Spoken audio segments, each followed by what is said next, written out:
Guys, let's play a game that's not real. That was never released in America. It's called Radical Dreamers. Ever played Chrono Trigger? Probably. This is technically the sequel to it. Okay. Why did I ever select normal text speed? It's ridiculous.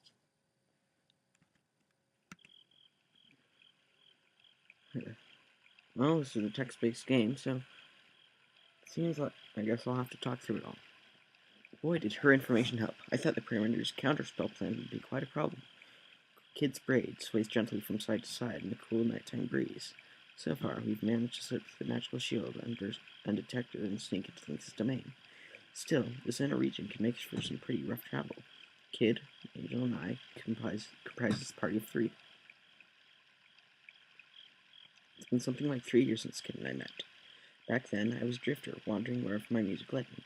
During my stay in the remote town of Rayura, I ended up running into a girl who later joined me, leading to the beginning of all this. That girl was Kid. Kid is a thief, of course. Not even 17 years old, and she's widely renowned as a top professional. To make matters worse, she's cute, devilishly sly, and has a sparkling personality.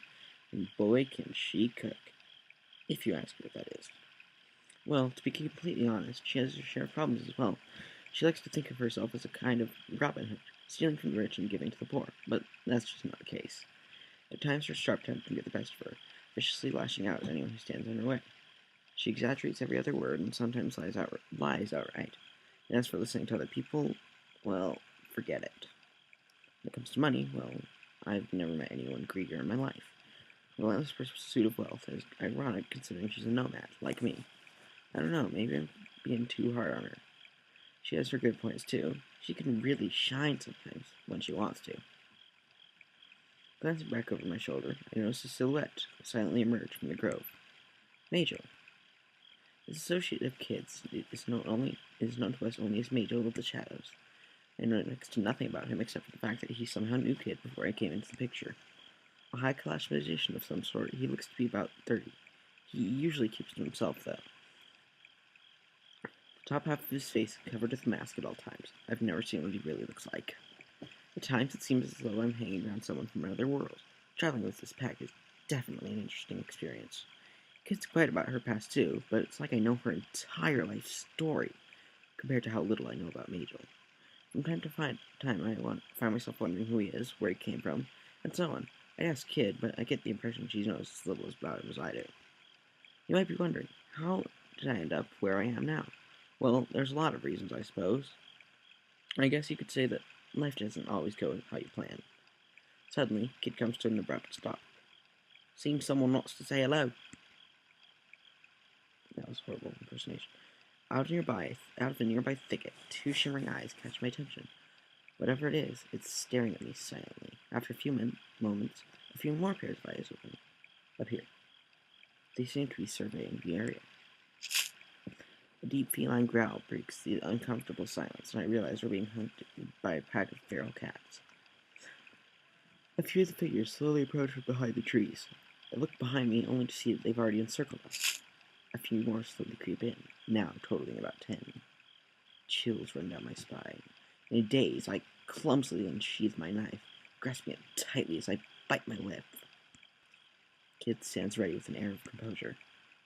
Careful, mate. These buggers will probably rob it. That is my horrible Australian accent. And if you hate it, well, I'm sorry. The growling increases, now a constant rumble all around us. Their yellow eyes shimmer like jack-o'-lanterns while saliva drips from their snarling jaws. The middle one's stomach gurgles as its eyes widen, fixed directly on me. Looks like we ain't getting out of this one without a fight. What do? Attack, magic, defend, run. Well, let's see. I'm gonna have to go with attack. I slash viciously at a nearby cat. Startled, it leaps back with incredible reflex. I stay my ground, not getting any closer to the beast. Hearing a howl, I have no effort to my mark. Licking its wound, the animal recovered after a moment of pain. I raising my knife, waiting for my next chance to attack. Sedge, behind you! I turn around to see that I am now faced with a pair of ravenous yellow eyes. And attack. There's no time. I duck as the cat lunges and snaps at me. I swallow bloody over the cat's breath as it passes overhead. Just as I think it's past me, I feel its claws dig into my back. Scrambling out of the way, I manage to shove my knife upwards, finding it deep within the animal's belly. The thought of death can be heard as the cat falls to the ground before me, barely moving. Almost delirious, I lose balance and fall to my knees. Rolling over, I manage to shake off the confusion before any of the other cats can get any closer to me. I take a deep breath and try to tighten my grip on my knife, now slippery with sweat. Then, out of nowhere, Kid flashes across my field of vision and laying a direct hit on the cat's side. The cat screeches in pain as Kate pins it down to the ground, stomping and kicking with all her rage. Without a moment's delay, she boots the animal up as underneath its jaw. It moves no more. All of a sudden, the crazed atmosphere gives way to a war cry behind me. I look around to see Magic Inferno setting the cat's head ablaze. It jumps out, screeching and howling in madness before running away. In confusion, it runs directly into a tree and knocks itself out cold. I look around and see that only one of the pack hasn't been taken care of yet. As Kid and I start to close in on the beast, it bolts, fearing for its life. Well, that was some work out, eh, mate? Says Kid, coming close towards me as she tends to run. I take a deep breath as I look around, trying not to step on too many of the bodies.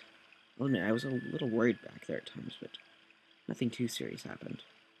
I tried talking to Majel, despite knowing how he'll react. Are you alright? With an expressionless face, he looks down at me blankly. You need not worry about me. Wow, the affection is just overflowing from that guy. However, I probably shouldn't start complaining now. We've still got a long way to go. We haven't even set foot in Viper Manor yet. Kid glances over me, seeming eager as ever, ready to tackle what's next. We're gonna hang out around all night, or what, mate? I'm fine. Hey, come here. Trying to ignore my aches and pains, I head over towards Kid. Good job back there, mate.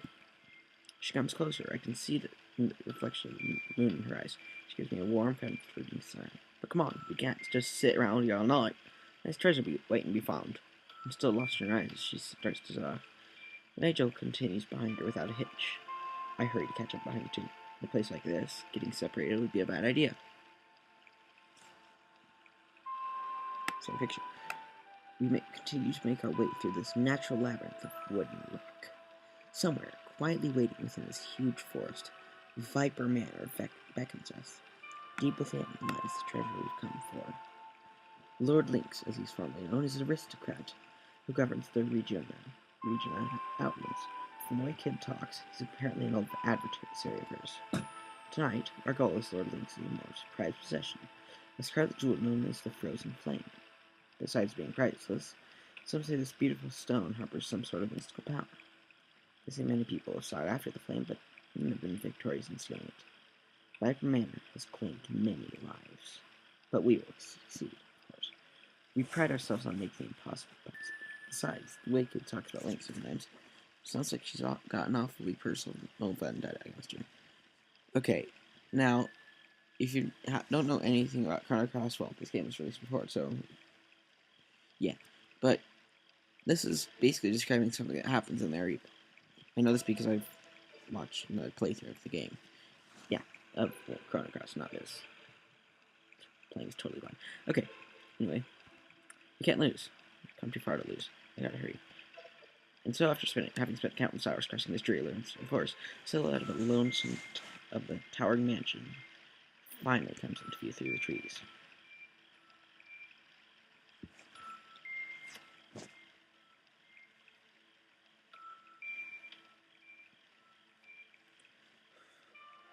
We made it! We made it! Kid shouts. Your days are numbered, Lynx! We quickly make our move, quietly dashing out from behind a thicket. Once at the mansion wall, we creep stealthily along the perimeter, searching for an entry point. After a short while, we come upon a terrace near a garden which looks relatively inviting. Avoid it.